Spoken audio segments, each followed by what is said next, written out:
बंदी छोड़ सतगुरु रामपाल जी परमेश्वर जी की जय हो।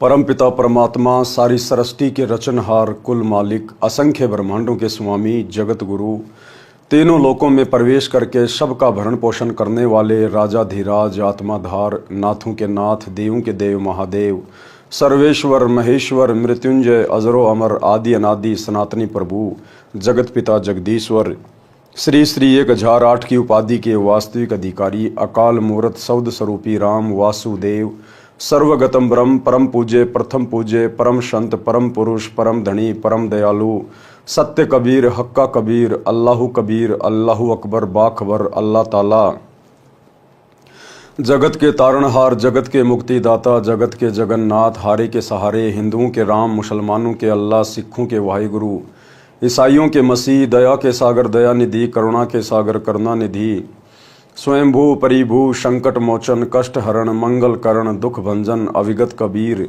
निर्विकार निर्विषम परमात्मा, अलय अलेख सतगुरु, आदि अनादि सतगुरु, असली मर्यादा पुरुषोत्तम, असली राम, असली कृष्ण, असली घनश्याम, असली मुरारी, राजाओं के राजा, महाराजाओं के महाराजा, शहंशाहों के शहंशाह, सम्राटों के सम्राट, भगवानों के भगवान, अल्लाहों के अल्लाह, प्रभुओं के प्रभु, मसीहों के मसीह, सच्चे वाहिगुरु, बाबाओं के बाबा, पीरों के पीर, सेठों के सेठ, जगत सेठ, सावड़सा सेठ, सर्वगुण संपन्न, अनंत कोटि कलाओं के स्वामी, अनंत कोटि ब्रह्मांडों के नायक, योगियों में महायोगी, ध्यानियों में महाध्यानी, सिद्धों में परम सिद्ध, ज्ञानियों में तत्वज्ञानी, ब्रह्म ज्ञानी, महाज्ञानी, परम ज्ञानी, सर्वश्रेष्ठ ज्ञानी, विज्ञानी, युवा कबीर, समृत कबीर, असमवात, अमित ओझा, सच्चे रहनुमा, करीम अल्लाह, सुभान अल्लाह, दुनिया के अंतिम पैगंबर, 8 सितंबर 1951 से गांव धनाना, जिला सोनीपत, हरियाणा, भारतवर्ष की पावन भूमि पे प्रकट रियल कल की भगवान श्री नारायण साकार हरि, श्री बाबा साहेब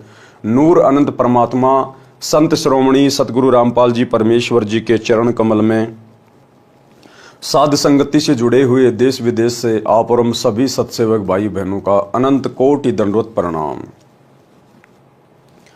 सत्साई भाई और बहनों, दया परमपिता परमेश्वर जी की, सारी सृष्टि के रचनहार सतगुरु रामपाल जी भगवान की, जिनके शुभ आशीर्वाद से, विशेष आशीर्वाद से, उन्हीं के कर कमल से लिखित पवित्र पुस्तक जीने की राह के ऊपर वीडियो बनाने की श्रृंखला जारी है। इसी श्रृंखला में आज हमारा ये 26वें नंबर का वीडियो है।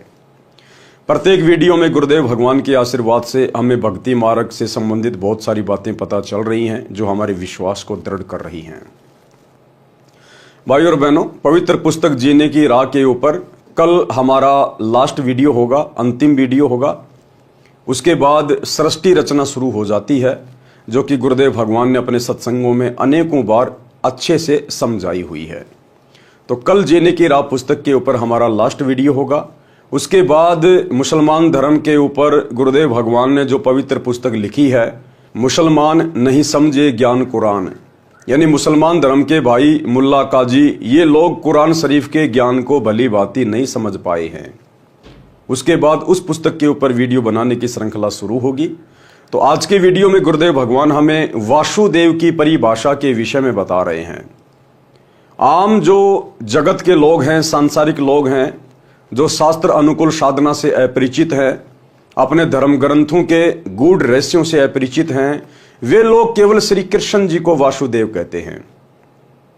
दरअसल वासुदेव श्री कृष्ण जी का नाम नहीं था, वासुदेव श्री कृष्ण जी के पिताजी का नाम था।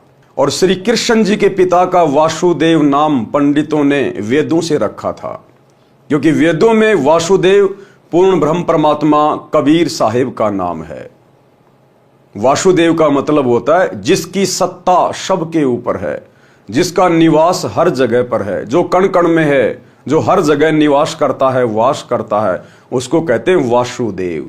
तो श्री कृष्ण जी वासुदेव नहीं है, श्री विष्णु जी वासुदेव नहीं है, दुर्गा वासुदेव नहीं है, 21 ब्रह्मांड का स्वामी ज्योति निरंजन वासुदेव नहीं है, क्योंकि ज्योति निरंजन यानी काल ब्रह्म का निवास केवल 21 ब्रह्मांड में है, जबकि इससे ऊपर तो अक्षर पुरुष के 7 संख्य ब्रह्मांड है।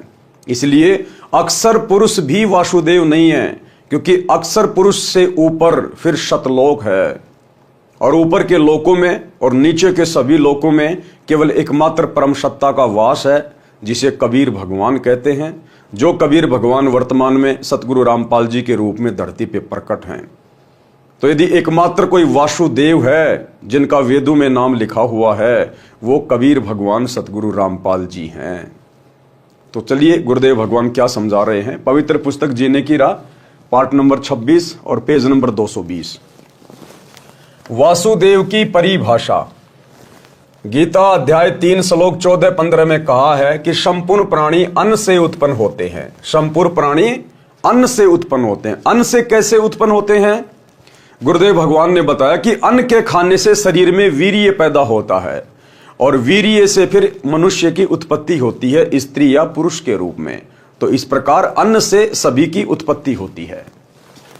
गीता अध्याय 3 श्लोक 14-15 में कहा है कि संपूर्ण प्राणी अन्न से उत्पन्न होते हैं। अधिक जानकारी पृष्ठ 215-216 पर है, वहां से पढ़े। यहां पर केवल इस विषय को लेते हैं। फिर कहा है कि ब्रह्म अर्थात क्षर पुरुष की उत्पत्ति अविनाशी परमात्मा से हुई है। ब्रह्म कौन? ये 21 ब्रह्मांड का स्वामी, दुर्गा का पति, ब्रह्मा विष्णु महेश का पिता। ब्रह्म यानी काल, ज्योति निरंजन, इसकी उत्पत्ति किससे हुई है? अविनाशी परमात्मा से। कौन अविनाशी परमात्मा? वही वासुदेव कबीर भगवान जो सबका उत्पत्ति करता है, जिसके विषय में गीता अध्याय 15 श्लोक 17 में कहा है। इससे सिद्ध है कि सर्वगतम ब्रह्म यानी सर्वव्यापी परम अक्षर ब्रह्म अर्थात वासुदेव सदा ही यज्ञों में प्रतिष्ठित है। विचार करें, सर्वगतम ब्रह्म का अर्थ है सर्वव्यापी परम अक्षर परमात्मा। गीता अध्याय 3 श्लोक 15 के अनुसार श्री ब्रह्मा जी, श्री विष्णु जी तथा श्री शिव जी तीनों देवता केवल एक ब्रह्मांड में बने तीनों लोकों स्वर्गलोक, पृथ्वीलोक, पाताल लोक में केवल एक एक विभाग अर्थात गुण के प्रधान हैं। ये सर्वगतम ब्रह्म अर्थात सर्वव्यापी परमात्मा वासुदेव नहीं है। यानी काल ने तपस्या करके पूर्ण ब्रह्म परमात्मा कबीर देव भगवान से 21 ब्रह्मांड लिए हुए हैं और 21 ब्रह्मांड के एक ब्रह्मांड में काल ने जो सृष्टि रची हुई है, उस एक ब्रह्मांड में केवल 3 लोकों के प्रधान हैं ये ब्रह्मा विष्णु महेश, वो भी एक एक विभाग के। यानी श्री ब्रह्मा जी को काल ने सृष्टि रचना का कार्यभार सौंप रखा है। सृष्टि रचना यानी जीवों की उत्पत्ति करना अपने रजोगुण के प्रभाव से। विष्णु जी को कार्य दे रखा है उन सब का पालन पोषण करना, उन सबको मोह ममता में बांध के रखना। और शंकर जी को ड्यूटी दे रखी है उन सबको मार मार के फिर अपने पिता ज्योति निरंजन के पास तपस्या पे भेज देना, क्योंकि उसको प्रतिदिन 1 लाख मानव शरीर खाने का श्राप मिला हुआ है। तो श्री ब्रह्मा विष्णु महेश तो केवल 21 ब्रह्मांड में, केवल एक ब्रह्मांड में, और वो भी एक ब्रह्मांड के मात्र 3 लोकों के प्रधान देवता हैं, और वो भी एक एक डिपार्टमेंट के। तो ये भी सर्वगतम ब्रह्म परमात्मा नहीं है। नंबर 2, ब्रह्म यानी ब्रह्मा विष्णु महेश का पिता, जिसको क्षर पुरुष भी कहते हैं, ये केवल 21 ब्रह्मांडों का प्रभु है। ये भी सर्वव्यापी अर्थात वासुदेव नहीं है। इस काल ने भी सतलोक में तप करके केवल 21 ब्रह्मांड प्राप्त किए थे परमात्मा से। जो इसके 21 ब्रह्मांड को परमात्मा ने दुर्गा और काल सहित वहां से 16 संकोश की दूरी पे भेज दिया। तो ये काल भी केवल 21 ब्रह्मांड का ही स्वामी है। ये भी सर्वव्यापी परमात्मा नहीं है, वासुदेव नहीं है, सर्वगतम ब्रह्म नहीं है, क्योंकि इससे ऊपर तो फिर अक्षर पुरुष है। अक्षर पुरुष ये केवल 7 संघ ब्रह्मांडों का प्रभु है। ये भी सर्वव्यापी अर्थात वासुदेव नहीं है। अक्षर पुरुष भी वासुदेव नहीं है, ये केवल 7 संघ ब्रह्मांडों का स्वामी है। इससे ऊपर तो शतलोक, अलख लोक, अगम लोक और अनामी लोक है, जिसके विषय में अक्षर पुरुष जानता भी नहीं है। तो अक्षर पुरुष भी वासुदेव नहीं है। नंबर 4, परम अक्षर ब्रह्म, पूर्ण ब्रह्म परमात्मा, ये है वो कबीर देव सतगुरु रामपाल जी भगवान। ये है वासुदेव, जिस परमात्मा की सत्ता ऊपर से लेकर नीचे सबके ऊपर है। इन्होंने ही काल को 21 ब्रह्मांड दिए, इन्होंने ही अक्षर पुरुष को 7 संघ ब्रह्मांड दिए, और ऊपर के 4 लोक भी इन्होंने रचे। सभी जीवात्माओं की उत्पत्ति भी इन्होंने की, और इन सभी लोकों में प्रवेश करके सबका भरण पोषण यही कबीर भगवान सतगुरु रामपाल जी कर रहे हैं। तो ये हैं असल में वासुदेव। वेदों में इस कबीर भगवान को वासुदेव कहा गया है, जो पंडितों ने वेदों से वासुदेव नाम श्री कृष्ण जी के पिताजी का रख दिया था। परम अक्षर ब्रह्म यह सर्व ब्रह्मांडों का स्वामी है, सर्व का धारण पोषण करने वाला है, यह वासुदेव है। विशेष अधिक जानकारी के लिए पढ़ें इसी पुस्तक के सृष्टि रचना अध्याय में। जैसा कि आप जी को पूर्व में बताया है कि परम अक्षर ब्रह्म स्वयं पृथ्वी पर प्रकट होकर अच्छी आत्माओं को मिलते हैं। परम अक्षर ब्रह्म स्वयं पृथ्वी पर प्रकट होकर अच्छी आत्माओं को मिलते हैं। ये परमात्मा सतलोक से स्वयं ही गति करके आता है, चल के आता है, स्वयं ही प्रकट होता है, तत्वदर्शी संत की भूमिका निभाता है, सतगुरु की भूमिका निभाता है। ये सतलोक से किसी आत्मा को यहां भेजता नहीं है अपना अवतार बना के, अपना प्रतिनिधि बना के। ये स्वयं ही प्रकट होता है। जिसका काम उसी को साजे और करे तो मूर्ख बाजे। 21 ब्रह्मांड में काल के अधीन जितने भी आत्माएं हैं उनका मोक्ष केवल ये कबीर भगवान स्वयं ही आके करवाता है, किसी आत्मा के वश की बात नहीं है। इसीलिए तो कहा गया है कि परम अक्षर ब्रह्म स्वयं पृथ्वी पर प्रकट होकर अच्छी आत्माओं को मिलते हैं, उनको तत्व ज्ञान बताते हैं। इसी विधान अनुसार वही परमात्मा संत गरीबदास जी को, कौन परमात्मा? वही कबीर परमात्मा, परम अक्षर ब्रह्म वासुदेव कबीर देव, अपने विधान अनुसार वही परमात्मा संत गरीबदास जी को गांव छुडानी, जिला झज्जर, प्रांत हरियाणा में सन 1727 में मिले थे। कौन मिले थे गरीबदास जी को? वही परम अक्षर ब्रह्म वासुदेव कबीर परमात्मा। और एक छोटा सा सत्संग पूज्य गुरुदेव जी के मुख कमल से कि वर्तमान में वे कौन हैं, यानी वर्तमान में सतगुरु रामपाल जी कौन है? ये वही परमात्मा हैं जो सन 1727 में गांव छुडानी के खेतों में आदरणीय गरीबदास जी को मिले थे। छोटा सा सत्संग जिसमें गुरुदेव कह रहे हैं कि उत्तर दक्षिण पूर्व पश्चिम फिरदा दाने दाने नु, सर्व कला सतगुरु साहिब की हरि आए हरियाणे नु। कि भाई वो परमात्मा गरीबदास जी के समय आए और आज तुम्हारे सामने प्रत्यक्ष प्रकट है, अगर पहचान सको तो पहचान लो। छोटा सा सत्संग। तो क्या बताते हैं? उत्तर दक्षिण पूर्व पश्चिम फिरदा दाने दाने नो, और सर्व कला सतगुरु साहिब की हरि आए हरियाणे। गरीबदास जी के समय आए तेरी बारे भाई प्रगट सामने थारे, पहचाने जात पहचान लियो। गरीबदास जी के समय आए तेरी बारे भाई प्रगट सामने थारे, पहचाने जात पहचान लियो। गरीबदास जी के समय आए तेरी बारे भाई प्रगट सामने थारे, पहचाने जात पहचान लियो। तो भाई और बहनों, सत्संग आपने सुना, उम्मीद करता हूं समझ में आ गया होगा। गरीबदास जी को कौन मिले थे? गरीबदास जी के समय कौन आए थे? कबीर परमात्मा जिंदा बाबा के रूप में। और गुरुदेव कह रहे हैं वही आज तुम्हारे सामने प्रत्यक्ष प्रकट है, पहचान सको तो पहचान लो। तो वर्तमान में हमारे सामने कौन प्रत्यक्ष प्रकट है? सतगुरु रामपाल जी। तो कौन हुए सतगुरु रामपाल जी?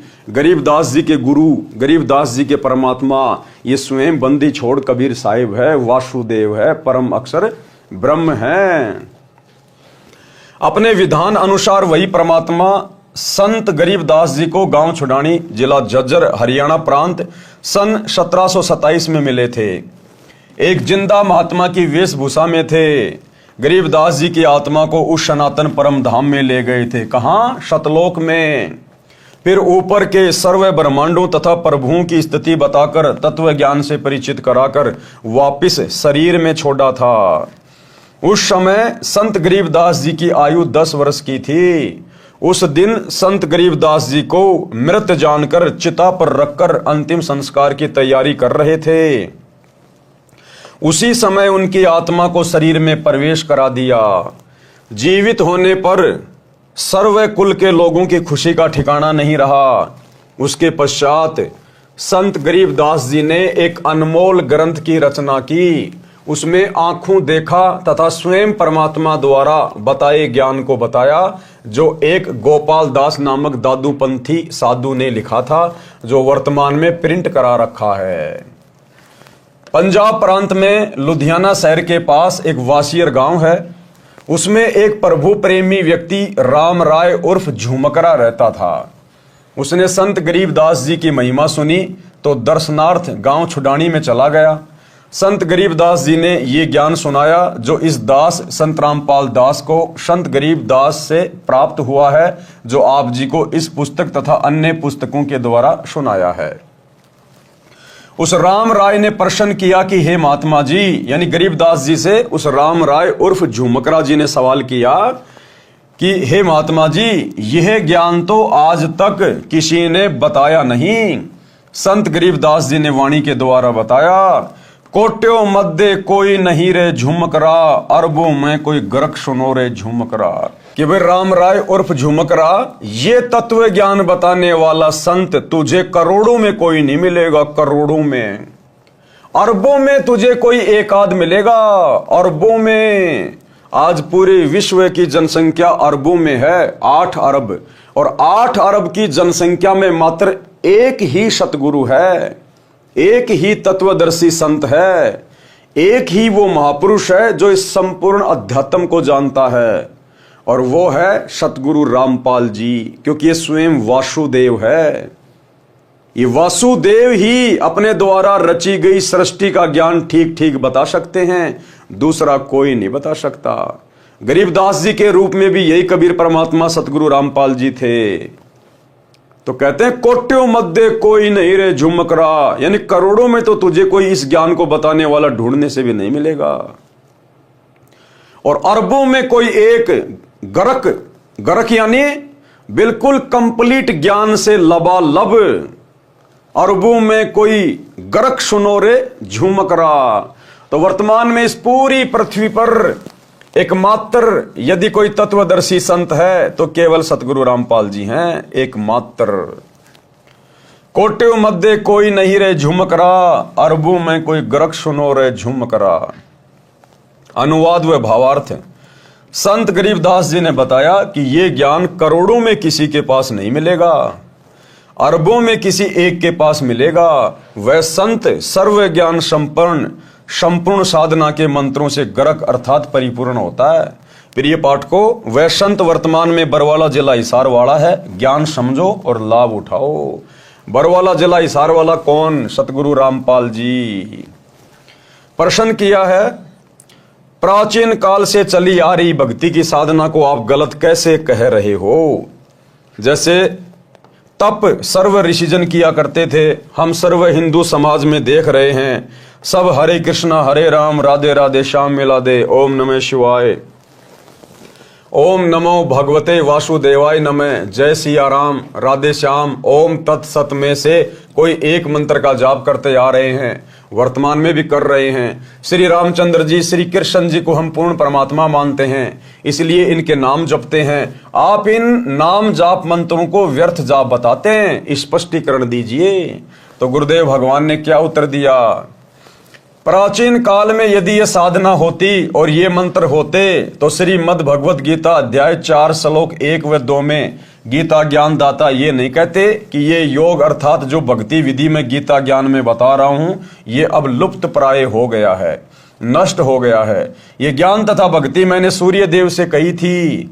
अब बहुत सारे लोगों को शंका हो जाती है, जो लोग धर्मशास्त्रों से परिचित नहीं है, जो लोग विज्ञान को ज्यादा महत्व देते हैं, वो लोग जब ये सुनते हैं, गीता जी में इस अध्याय को पढ़ते हैं कि गीता जी में कहा गया है कि अर्जुन ये ज्ञान मैंने सबसे पहले सूर्य को दिया था, तो लोग सोच बैठते हैं कि ये सूर्य जो आग का गोला जो चमकता है, इसको भला कैसे ज्ञान दिया गया? इस आग के गोले को ज्ञान नहीं दिया गया। इस आग के गोले के ऊपर जिसका कंट्रोल है, जो देव इस आग के गोले सूर्य को कंट्रोल करता है, वो है सूर्य देव। वो अलग है, वो देवता अलग है, और ये आग का गोला सूरज अलग है। जिस प्रकार कोई बिजली मंत्री होता है, बिजली मंत्री, अब वो बिजली मंत्री कोई बिजली थोड़ी होता है, वो बिजली मंत्री एक इंसान है। उस बिजली मंत्री का उस बिजली के ऊपर अधिकार है, वो डिपार्टमेंट उसके हाथ में है, उसको कंट्रोल करता है। वो बिजली अलग है और बिजली मंत्री अलग है। इसी प्रकार ये सूरज अलग है और सूर्य देव अलग है। तो सूर्य देव को सर्वप्रथम ये ज्ञान दिया गया।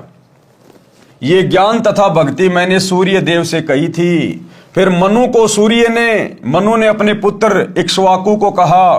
फिर कुछ राजा ऋषियों ने जाना।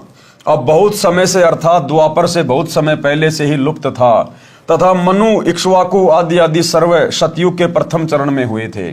यदि आप श्री रामचंद्र जी पुत्र राजा दशरथ तथा श्री कृष्ण चंद्र जी श्री वासुदेव को पूर्ण परमात्मा मानते हैं, इसलिए इनके नाम हरे राम हरे कृष्ण आदि आदि जाप करते हैं और इन्हीं से मोक्ष मानते हैं, तो श्रीमद् भगवद गीता में वर्णित यथार्थ प्राचीन योग अर्थात भक्ति की विधि के विपरीत होने से व्यर्थ हैं। शास्त्र विधि त्याग कर मनमाना आचरण हुआ, जिस कारण से उपरोक्त प्रश्न में लिखे अन्य मंत्र भी शास्त्र प्रमाणित नहीं हैं, इसलिए व्यर्थ है।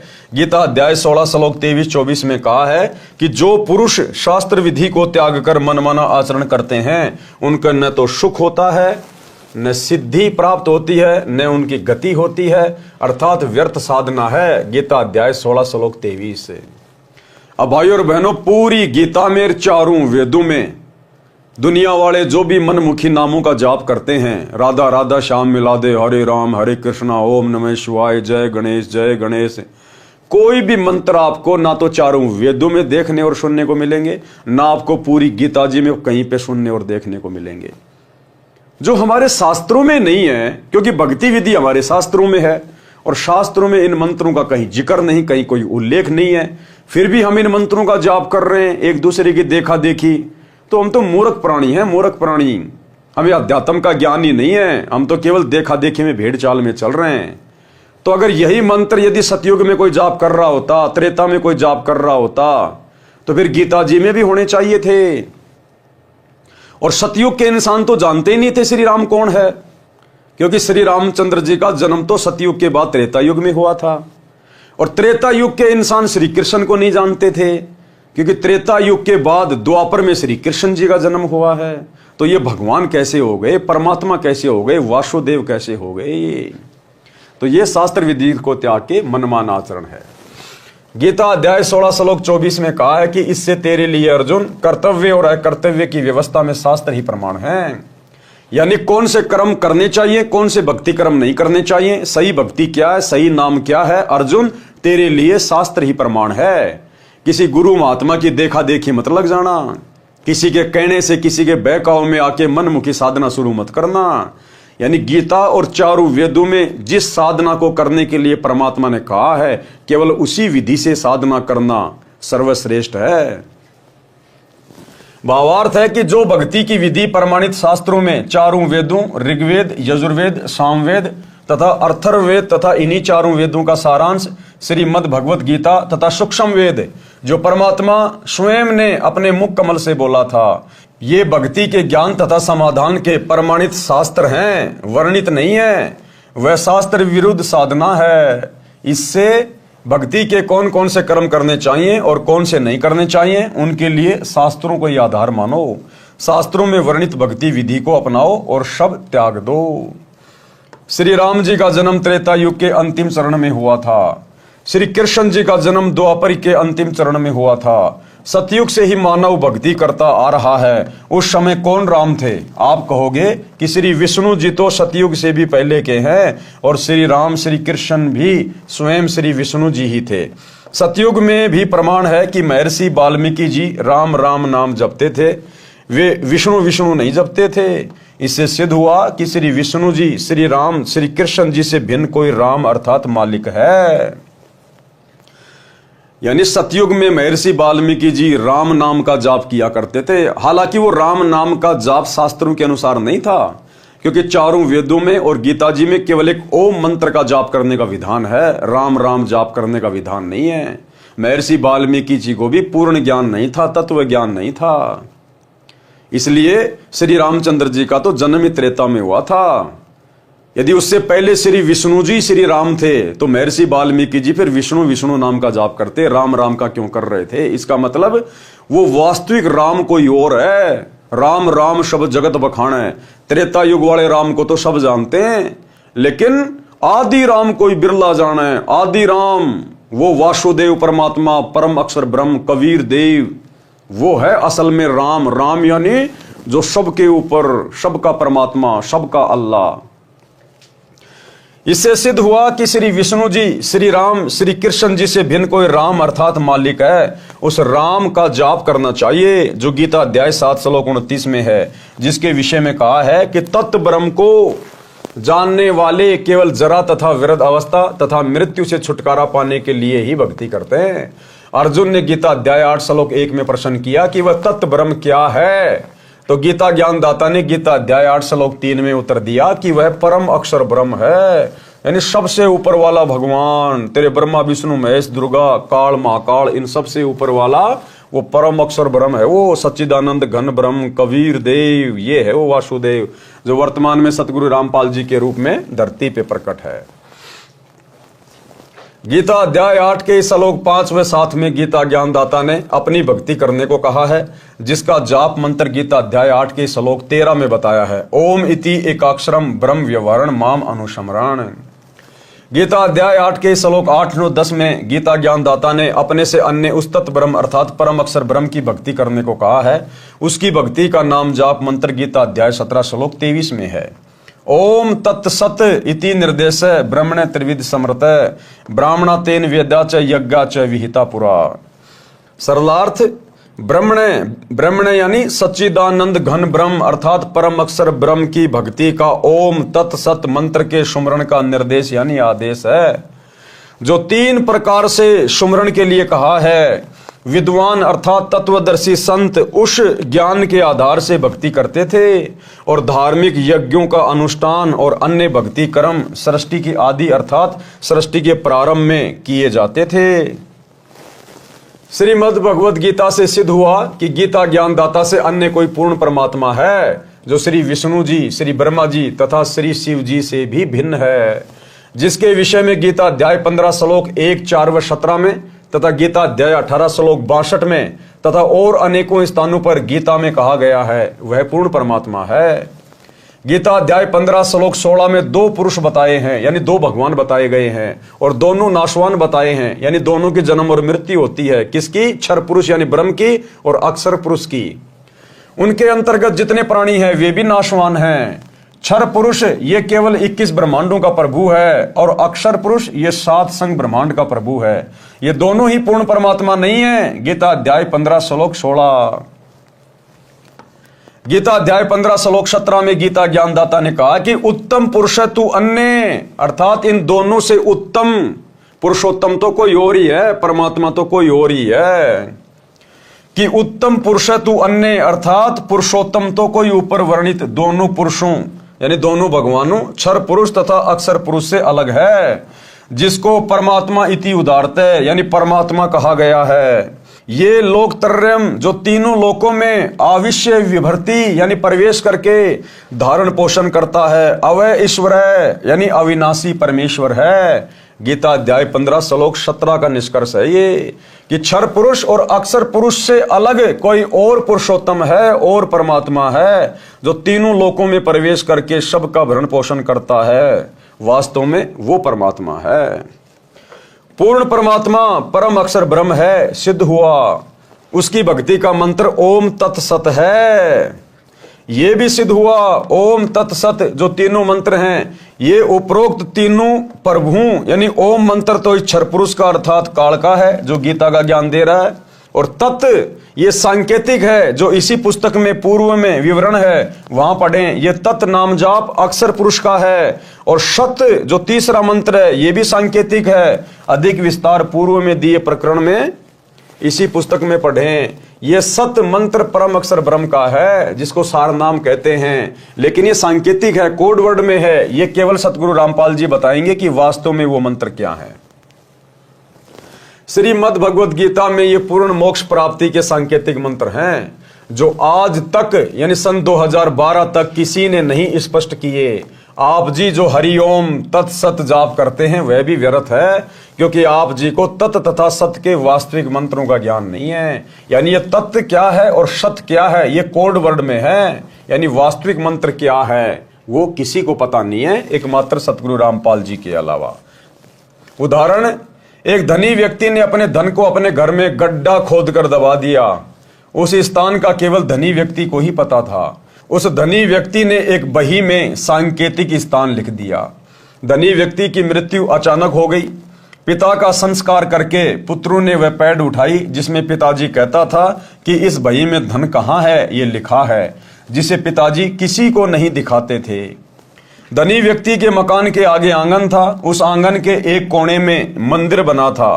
बही में लिखा था कि चांदनी 14 रात्रि 2 बजे सारा धन मंदिर के गुंबज में दबा रखा है। लड़कों ने मंदिर का गुंबज रात्रि के 2 बजे फोड़कर धन खोजा, कुछ नहीं मिला। बच्चों को बड़ा दुख हुआ।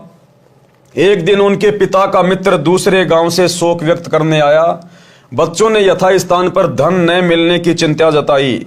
उस धनी के मित्र ने वह बही मंगाई और व्याख्या पढ़ी तो कहा कि मंदिर के गुंबज का पुनः निर्माण कराओ। वैसा ही कराना, मैं फिर किसी दिन आऊंगा, तब धन वाला स्थान बताऊंगा। वह व्यक्ति चांदनी 14 को आया। रात्रि के 2 बजे जिस स्थान पर मंदिर के गुंबज की चांद की रोशनी से छाया थी, उस स्थान पर खुदाई कराई। सारा धन बही में लिखा था वह मिल गया। बच्चे खुश तथा धनी हुए। आप जी जो हरिओम तत्सत का जाप कर रहे हो, आप मंदिर का गुंबज खोद रहे हो, कुछ भी हाथ नहीं आएगा। यथास्थान वास्तविक मंत्र मेरे यानी संत रामपाल दास के पास है, उनको ग्रहण करके भक्ति धनी तथा सुखी हो। परमात्मा कहते हैं वस्तु कहां खोजे कहां और किस विध लागे हाथ, और भाई एक पलक में पाइए बेदी ले ले साथ। तो ये ओम तत् सत क्या है, इनके पीछे छुपे हुए वो वास्तविक मंत्र क्या हैं, इनका भेद वर्तमान में केवल सतगुरु रामपाल जी के पास है, क्योंकि ये वासुदेव है, इन्होंने इन मंत्रों का आविष्कार किया है। प्रश्न किया है, राधा जी गांव बरसाना उत्तर प्रदेश नजदीक वृंदावन की रहने वाली थी। वहां के व्यक्ति राधे राधे नाम जपते हैं। सुबह सुबह या कभी कभी आपस में मिलते हैं तो वे राम राम नहीं बुलाते, वे कहते हैं चाचा राधे राधे। चाचा कहता कि बेटा राधे राधे, क्या वे मूर्ख हैं? उत्तर दिया गुरुदेव ने, तत्व ज्ञान के अभाव से लोकवेद को सत्य ज्ञान मानकर यह शास्त्र विरुद्ध मंत्रों का जाप चल रहा है। यानी ये गीता जी में कहीं नहीं लिखा राधा राधा, राधे राधे श्याम मिला दे, ये मनमाना आचरण है, लोकवेद है, भेड़ चाल है। वैसे तो आप जी को पहले स्पष्ट कर ही दिया है कि गीता अध्याय 16 श्लोक 23-24 में कहा है कि जो शास्त्र विधि को त्याग कर मनमाना आचरण करते हैं, अर्थात जो नाम जाप शास्त्रों में नहीं है उनका जाप करते हैं, उनको न सुख होता है, न सिद्धि प्राप्त होती है, न उनकी गति होती है, अर्थात व्यर्थ जाप साधना है। इससे तेरे लिए अर्जुन कर्तव्य और अकर्तव्य की व्यवस्था में शास्त्र ही प्रमाण है, ये पहले बता चुका हूं। अब बात है कि चाचा भतीजा राधे राधे शब्द क्यों उच्चारण करते हैं। आप जानते हैं कि राधा जी कौन थी? राधा भगवान श्री कृष्ण जी की प्रेमिका थी। उस समय बरसाना गांव के व्यक्ति राधा जी को उल्टा, बदचलन, निर्लज आदि आदि विशेषणों से संबोधित करते थे। कहते थे ये दूसरे गांव के नंद बाबा के लड़के से छिप छिप कर मिलने जाती है, इसे अपने घर पर भी न आने देना, बेटियों पर गलत प्रभाव पड़ेगा। श्रीमान जी, अब उसी बरसाना के व्यक्ति राधा जी के लिए स्वयं स्त्री पुरुष युवतियां कहते हैं कि राधे राधे श्याम मिला दे।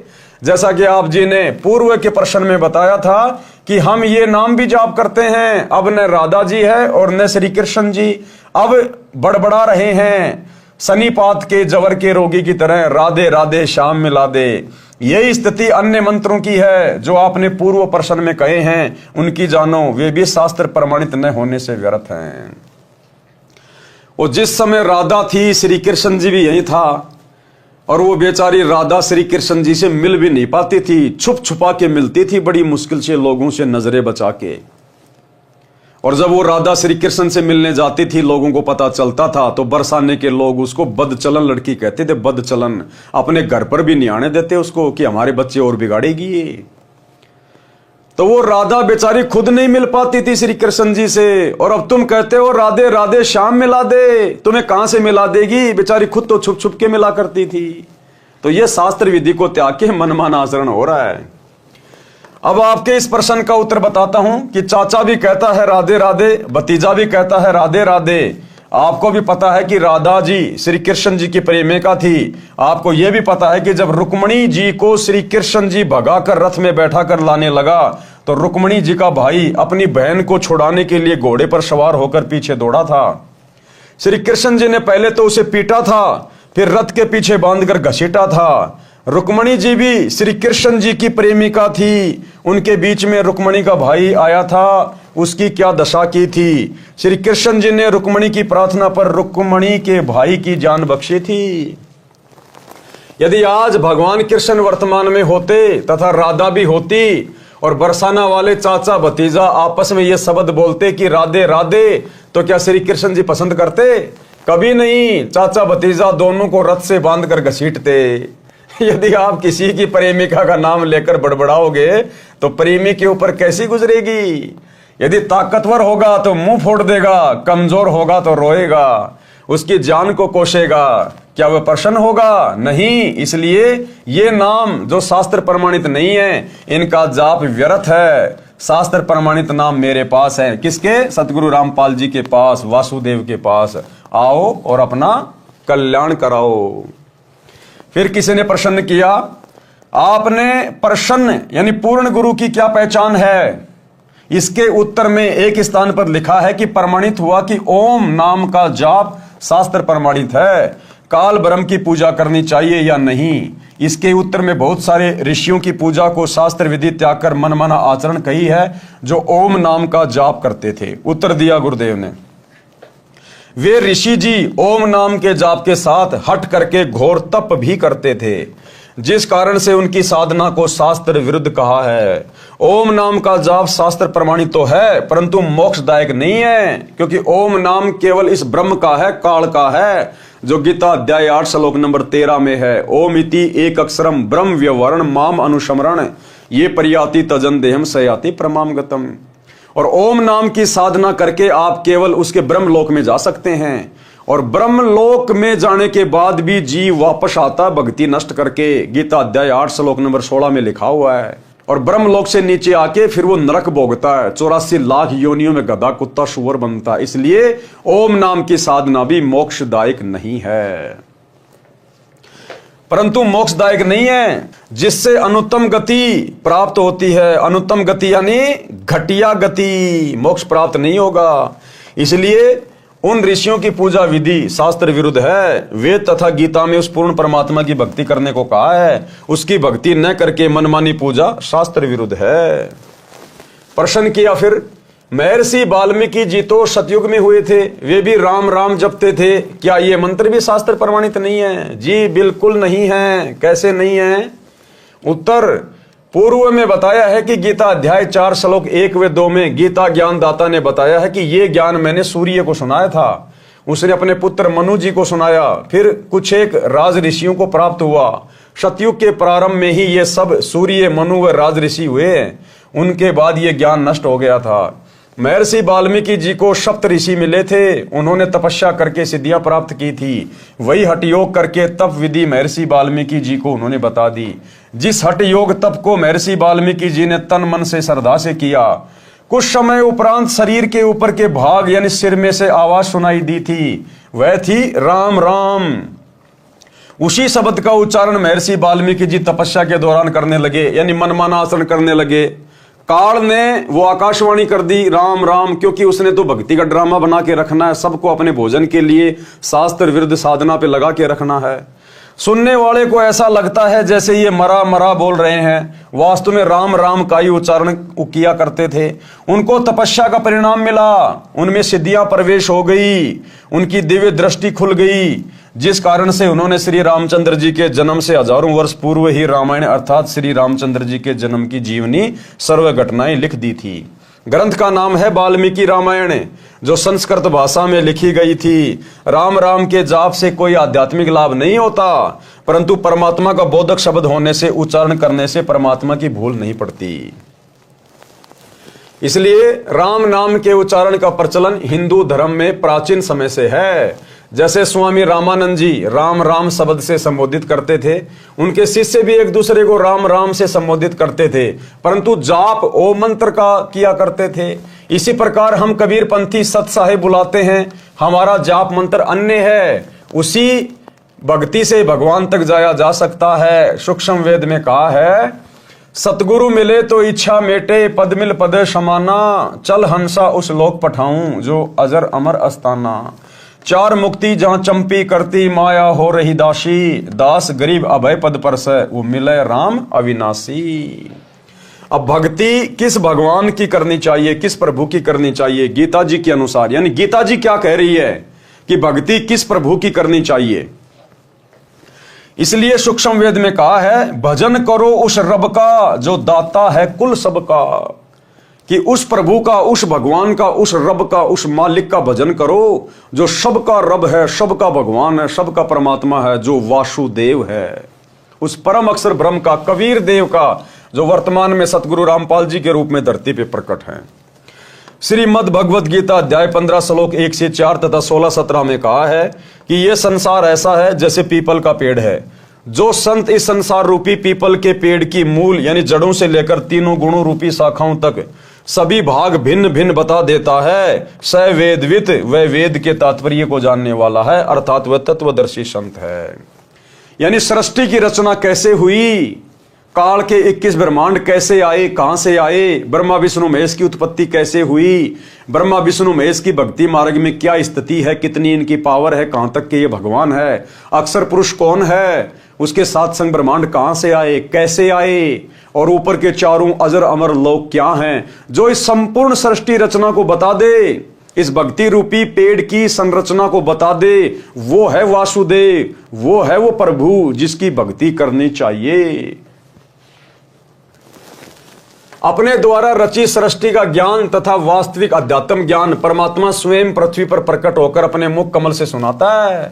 अपने द्वारा रची गई सृष्टि का ज्ञान परमात्मा स्वयं पृथ्वी पर प्रकट होकर, यानी आज सतगुरु रामपाल जी ये कबीर भगवान 8 सितंबर 1951 से गांव धनाना जिला सोनीपत हरियाणा में प्रकट हैं। और ये सृष्टि रचना का ज्ञान, ये संसार रूपी पीपल के पेड़ की संरचना जो गीता जी में लिखी हुई है अध्याय 15 श्लोक 1 से 4 में केवल सतगुरु रामपाल जी परमेश्वर जी ने बताई है, सतयुग से लेकर वर्तमान समय तक पूरी व्याख्या करके। आज से पहले किसी ने यह भेद नहीं खोला। ये है वो मूल ज्ञान, तो ये है वो परमात्मा जो स्वयं प्रकट होकर अपने मुख कमल से वाणी बोलकर ये ज्ञान प्रचारित करता है। एक छोटा सा सत्संग पूज्य गुरुदेव जी के मुख कमल से कि अपने द्वारा रची गई सृष्टि का सही सही ज्ञान वो परमात्मा स्वयं ही सतलोक से चलकर आके देता है। सुनिए। तो इससे सिद्ध है कि ना वेद कंप्लीट ज्ञान रखते हैं उस परमात्मा के पाने का, उसके लिए ऑप्शन छोड़ दिया कि उसको तो तत्वदर्शी संत ही बताएंगे। तो परमेश्वर कबीर देव जी 600 वर्ष पहले कहा करते थे, वेद मेरा भेद है, मैं मिलूं वेदन से नाही, और जौन वेद से मैं मिलूं। ये वेद जानते नहीं, ये चारों वेद मेरी महिमा गाते हैं, लेकिन इन वेदों में मेरे पाने का विधान नहीं, संविधान नहीं, कोई ज्ञान नहीं, मंत्र नहीं। और जौन वेद से, जिस विधान ज्ञान से, जिस मंत्र से मेरी प्राप्ति हो, इन वेदों में वर्णित नहीं है, वेद नहीं जानते। और वेद तो खुद कह रहे हैं कि वो तो तत्वदर्शी संत बताएंगे। वो तत्वदर्शी संत की भूमिका करने भी स्वयं ही परमेश्वर आए थे। ना जीव तत्वदर्शी नहीं हो सकता, अध्यात्म ज्ञान से जीव परिचित नहीं हो सकता भगवान की रची सृष्टि को। और जीव उससे उत्पन्न प्राणी कैसे बता देगा? ये ब्रह्म भी, ब्रह्मा विष्णु महेश भी, और दुर्गा भी, ये सभी देवता भी, और यो काल भी, ब्रह्म भी और परब्रह्म भी, ये सब उस परमात्मा से उत्पन्न है। तो परमात्मा के द्वारा उत्पन्न की गई सृष्टि को उसके बालक नहीं बता सकते, संतान नहीं बता सकती, तो पिता ही बतावे। तो भाई और बहनों, सतगुरु रामपाल जी किसी के अवतार नहीं है, किसी के दास नहीं है, कोई संदेशवाक नहीं है। ये स्वयं ही कबीर देव है, वासुदेव है, परम अक्षर ब्रह्म है। अपने द्वारा रची सृष्टि का ज्ञान तथा वास्तविक अध्यात्म ज्ञान परमात्मा स्वयं पृथ्वी पर प्रकट होकर अपने मुख कमल से सुनाता है। प्रमाण के लिए पढ़े निम्न वेद मंत्र।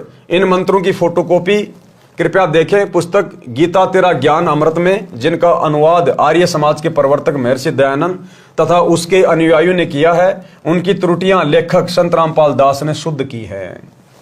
ऋग्वेद मंडल नंबर 9 सूक्त 86 मंत्र 26-27, ऋग्वेद मंडल नंबर 9 सूक्त 82 मंत्र 1 और 2, ऋग्वेद मंडल नंबर 9 सूक्त 96 मंत्र 16 से 20, ऋग्वेद मंडल नंबर 9 सूक्त 94 मंत्र 1, ऋग्वेद मंडल नंबर 9 सूक्त 95 मंत्र 2, ऋग्वेद मंडल नंबर 9 सूक्त 54 मंत्र 3, ऋग्वेद मंडल नंबर 9 सूक्त 20 मंत्र 1 में प्रमाण है कि जो सर्व ब्रह्मांडों का रचनहार, सर्व का पालनहार परमेश्वर है, वह सभी भवनों के ऊपर के लोक में बैठा है, यानी वो अनामी लोक में बैठा है, अकह लोक में। ऋग्वेद मंडल नंबर 9 सूक्त 54 मंत्र 3, वह परमात्मा वहां से गति करके अर्थात सशरीर चलकर यहां पृथ्वी पर आता है। जैसे कि 8 सितंबर 1951 को सांसारिक चरम दृष्टि को धोखा देते हुए ये कबीर भगवान सतगुरु रामपाल जी सशरीर 8 सितंबर 1951 को गांव धनाना, जिला सोनीपत, हरियाणा में प्रकट हुए। वह परमात्मा वहां से गति करके अर्थात सशरीर चलकर यहां पृथ्वी पर आता है, भक्तों के कष्टों का नाश करता है, लाखों भक्तों के उजड़े हुए परिवारों को ऋषि परिवार बना दिया। जो चैन समोकर थे, नशेड़ी थे, मांसाहारी थे, जुआरी थे, परमेश्वर ने आज उनको भगत बना दिया। जिनको संतान नहीं थी, परमेश्वर ने उनकी गोद हरी कर दी। डॉक्टरों ने जिनको डिक्लेयर कर दिया था कि आपकी मृत्यु निश्चित है, कोई बचा नहीं सकता, परमात्मा ने उनको अपने आशीर्वाद से, भक्ति से स्वस्थ कर दिया। 100 साल की उम्र प्रदान कर दी गुरुदेव भगवान ने। निर्धन को धनवान बना दिया परमात्मा ने, रोगी को स्वस्थ कर दिया गुरुदेव भगवान ने, जो कि वासुदेव के गुणों में लिखा हुआ है। भक्तों के संकटों का नाश करता है, उसका नाम कबीर देव अर्थात कबीर परमेश्वर है। यहाँ पर अच्छी आत्माओं को मिलता है, उनको तत्व ज्ञान अपने मुख कमल से बोलकर बताता है। तो आज वो तत्व ज्ञान गुरुदेव अपने मुख कमल से बोल के सुना रहे हैं। अन्यथा इनके अलावा पृथ्वी पर दूसरा कोई संत नहीं है जो तत्व ज्ञान की छींट भी जानता हो। वह परमात्मा ऊपर के लोक में बैठा है। ऋग्वेद मंडल नंबर 9 सूक्त 86 मंत्र 26-27, मंडल 82 मंत्र 1-2 तथा मंडल 9 सूक्त 20 मंत्र 1। परमात्मा पृथ्वी पर कवियों की तरह आचरण करता हुआ विचरण करता है। ऋग्वेद मंडल नंबर 9 सूक्त 94 मंत्र 1 में परमात्मा अपने मुख कमल से वाणी बोलकर भक्तों को भक्ति करने की प्रेरणा करता है। परमात्मा भक्ति के गुप्त मंत्रों का आविष्कार करता है। ऋग्वेद मंडल नंबर 9 सूक्त 95 मंत्र 2। सार नाम और सार शब्द ये सतगुरु रामपाल जी परमेश्वर जी के पास हैं, ये गुप्त मंत्र और किसी के पास नहीं है। परमात्मा तत्व ज्ञान को कबीर वाणी यानी कबीर वाणी द्वारा लोकोक्तियों, दोहों, चौपाइयों द्वारा बोलकर सुनाता है। वह कबीर देव, कबीर परमेश्वर है जो संत रूप में प्रकट होता है। उस परमेश्वर द्वारा ऋषि या संतों द्वारा रची असंख्य वाणियां जो तत्व ज्ञान है, वे उनके अनुयायियों के लिए अमृत तुल्य आनंददायक होती हैं। वह परमेश्वर प्रसिद्ध कवियों में से भी एक प्रसिद्ध कवि की पदवी भी प्राप्त करते हैं। उनको कवि कहते हैं, परंतु वह परमात्मा होता है। वह परमात्मा तीसरे मुक्ति धाम सतलोक में विराजमान है। जैसे मनुष्य अन्य वस्त्र धारण करता है, ऐसे ही वह परमात्मा भिन्न भिन्न रूपों में पृथ्वी पर प्रकट होता है। उपरोक्त ऋग्वेद के मंत्रों से स्पष्ट है कि परमात्मा अपने अमर धाम से चलकर पृथ्वी पर प्रकट होता है। वह अच्छी आत्माओं को मिलता है। वह तत्वदर्शी संत की भूमिका करके तत्व ज्ञान दोहों, चौपाइयों, शब्दों द्वारा बोलता है। क्या भूमिका करता है वो परमात्मा? परम अक्षर ब्रह्म वासुदेव तत्वदर्शी संत की भूमिका। उस परमेश्वर ने सन 1398 से 1518 तक 120 वर्ष पृथ्वी पर भारतवर्ष की पावन धरती पर काशी शहर में जुलाहे यानी धानक के रूप में रहकर तत्व ज्ञान बताया था। कबीर अक्षर पुरुष एक पेड़ है और क्षर पुरुष वाकी डार और तीनों देवा शाखा हैं, पात रूप संसार। विशेष कबीर वाणी पुस्तक में एक वाणी ऐसे भी लिखी है, कबीर अक्षर पुरुष वृक्ष का तना है, क्षर पुरुष है डार, तीनों देव शाखा बहे, पात जानो संसार। सरलार्थ, वृक्ष का जो हिस्सा पृथ्वी से बाहर दिखाई देता है उसकी जानकारी बताइए कि वृक्ष का जो तना होता है उसे तो अक्षर पुरुष जानो जो 7 संग ब्रह्मांडों का स्वामी है। तने के ऊपर कई मोटी डार निकलती हैं, उनमें से एक डार को क्षर पुरुष जानो यानी काल जानो, ब्रह्म जानो। फिर उस डार के मानो 3 शाखा निकलती हैं, ये तीनों देवता रजगुण ब्रह्मा जी, सतगुण विष्णु जी तथा तमगुण शिव जी जानो। और उन शाखाओं पर लगे पत्ते जीव जंतु जानो। परमेश्वर कबीर जी ने तत्व ज्ञान में सब ज्ञान बताया है।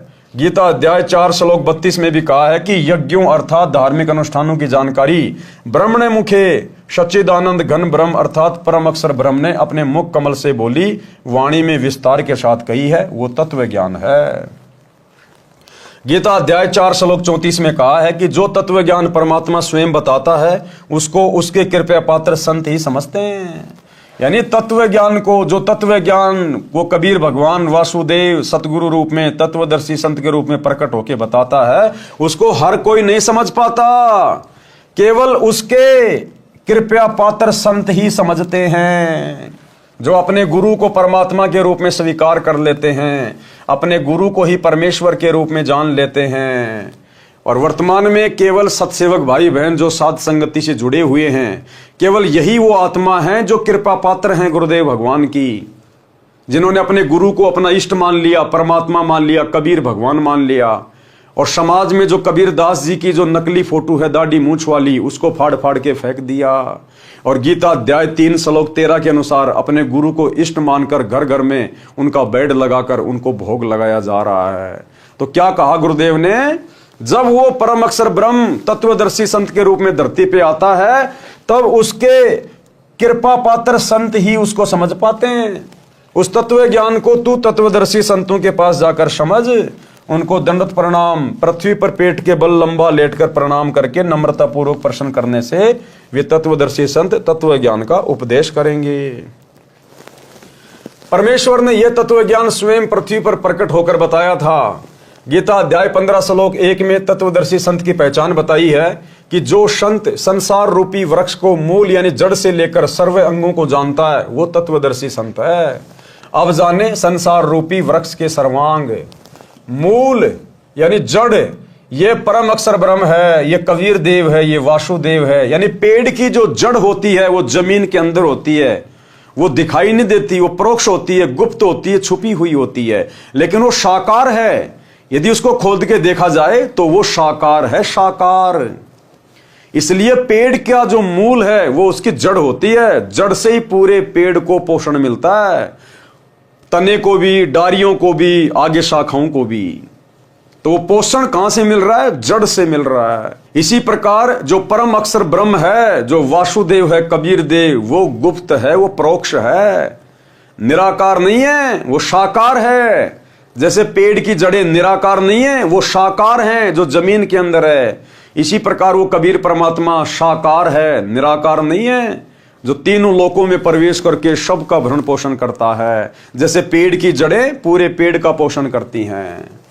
मूल यानी जड़, ये परम अक्षर ब्रह्म है जो सबका मालिक है, सबकी उत्पत्ति करता है, सबका धारण पोषण करने वाला है, जिसकी जानकारी गीता अध्याय 8 श्लोक 1 के प्रश्न का उत्तर गीता अध्याय 8 के ही श्लोक 3, 8, 9, 10 तथा 20, 21, 22 में दिया है। उसी का वर्णन गीता अध्याय 15 श्लोक 17 में है। जैसे गीता अध्याय 15 श्लोक 16 में 2 पुरुष बताए हैं, एक क्षर पुरुष, दूसरा अक्षर पुरुष। ये दोनों तथा इनके अंतर्गत जितने शरीरधारी प्राणी हैं वे सब नाशवान हैं, जीव आत्मा तो किसी की भी नहीं मरती।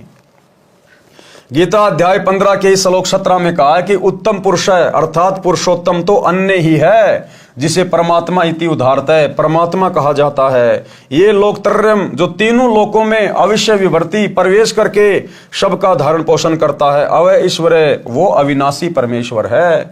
ये परम अक्षर ब्रह्म संसार रूपी वृक्ष की मूल यानी जड़ रूप परमेश्वर है। ये वह परमात्मा है जिसके विषय में संत गरीबदास जी ने कहा है, भजन करो उस रब का जो दाता है कुल सबका। तो ये है वो दाता, वो रब, पूरे कुल का मालिक। भजन करो उस रब का जो दाता है कुल सबका। ये 21 ब्रह्मांड के स्वामी क्षर पुरुष का भी दाता है, 7 संग ब्रह्मांड के स्वामी अक्षर पुरुष का भी दाता है। यह असंख्य ब्रह्मांडों का मालिक है। यह क्षर पुरुष तथा अक्षर पुरुष का भी मालिक तथा उत्पत्ति करता है। अक्षर पुरुष ये संसार रूपी वृक्ष का तना जाने, ये 7 संग ब्रह्मांडों का मालिक है, ये भी नाशवान है। तीसरा क्षर पुरुष ये गीता ज्ञान दाता है, इसको क्षर ब्रह्म भी कहते हैं। इसे संसार वृक्ष की डार जानो, ये केवल 21 ब्रह्मांडों का मालिक है, ये भी नाशवान है। नंबर 4 पर तीनों देवता, रजगुण ब्रह्मा, सतगुण विष्णु, तमगुण शिव, संसार रूपी वृक्ष की 3 शाखाएं यानी टहनियां हैं। ये एक ब्रह्मांड में बने 3 लोकों, पृथ्वी लोक, पाताल लोक तथा स्वर्ग लोक में एक एक विभाग के मंत्री हैं यानी मालिक हैं। जैसे रजगुण विभाग के श्री ब्रह्मा जी मालिक हैं, जिसके प्रभाव से सभी प्राणी संतान उत्पत्ति करते हैं। शतगुण विभाग के श्री विष्णु जी मालिक हैं, जिसके एक दूसरे में ममता बनी रहती है, कर्म अनुसार सर्व का किया फल देते हैं। तमोगुण विभाग के श्री शंकर जी मालिक हैं, जिसके कारण सर्व का अंत होता है। और पात रूप में संसार के प्राणी जानो, यह है संसार रूपी वृक्ष के सर्व भागों की भिन्न भिन्न जानकारी। यह ज्ञान स्वयं परमेश्वर कबीर जी ने अपने मुख कमल से बोला था। वह कबीर वाणी, कबीर बीजक, कबीर शब्दावली तथा कबीर सागर में श्री धनी धर्मदास बांधवगढ़ वाले द्वारा लिखा गया था। उस परमेश्वर ने जो बताया ही था, यह वर्तमान में इस दास रामपाल दास ने समझा है। ये कृपया परमेश्वर कबीर जी की ही है कि संपूर्ण अध्यात्म ज्ञान मुझे प्राप्त है। गीता अध्याय 15 श्लोक 1 के अनुसार तत्वदर्शी संत की पहचान से भी यह सिद्ध हुआ कि ये दास रामपाल दास वो तत्वदर्शी संत है। तो भाइयों और बहनों, मौका चूको मत, जितना जल्दी हो सके सतगुरु रामपाल जी परमेश्वर जी के सत्संग सुनना शुरू कर दो और भक्ति शुरू कर दो। आने वाला समय बहुत ज्यादा विनाशकारी है। अगर आप शास्त्र विधि को त्याग के मनमुखी मंत्रों का जाप करते रहोगे, हरे राम हरे कृष्णा राधे राधे श्याम मिला दे, ओम नमः भागवते वासुदेवाय नमः, कुछ भी जपते रहो, कुछ भी ढोलक पेटी बजाते रहो, इन नकली साधु संत महात्मा आचार्य शंकराचार्य की शरण में पड़े रहो, कुंभ नहाते रहो, गंगा हरिद्वार गया बरसाना बद्रीनाथ केदारनाथ नीलकंठ कहीं भी चक्री मारते रहो, गोवर्धन की फेरी लगाते रहो, कुछ नहीं हासिल होगा। अंत में दुर्गति होगी, दुर्गति। क्योंकि आप सभी लोग मनमानी साधना कर रहे हो, मनमानी पूजा। पूरा का पूरा हिंदू समाज मनमानी पूजा के ऊपर टिका हुआ है, मनमानी साधना के ऊपर। एक बार सतगुरु रामपाल जी के सत्संग सुनना शुरू करो, सृष्टि रचना को सुनो, पढ़ो, समझो और सत भक्ति को अपनाओ। ये मनुष्य जन्म केवल सत भक्ति के लिए मिला है, केवल सत भक्ति के लिए। बाकी सारे काम तो जानवर भी करते हैं और अंत में हम वही काम करते करते मर गए, तो फिर जानवर में और हम इंसानों में भला क्या अंतर हुआ। तो भाइयों और बहनों, आज के जीने की राह पुस्तक के ऊपर बन रहे वीडियो में केवल इतना ही। कल हमारा लास्ट वीडियो होगा, अंतिम वीडियो होगा जीने की राह पुस्तक के ऊपर। तो कल रात्रि सभी भाई बहन 8 बजे फिर से जुड़िए। तब तक गुरुदेव भगवान हम सबको आज्ञा दें, इजाजत दें, सद्बुद्धि दें, आशीर्वाद दें। बंदी छोड़ सतगुरु रामपाल जी भगवान की जय हो।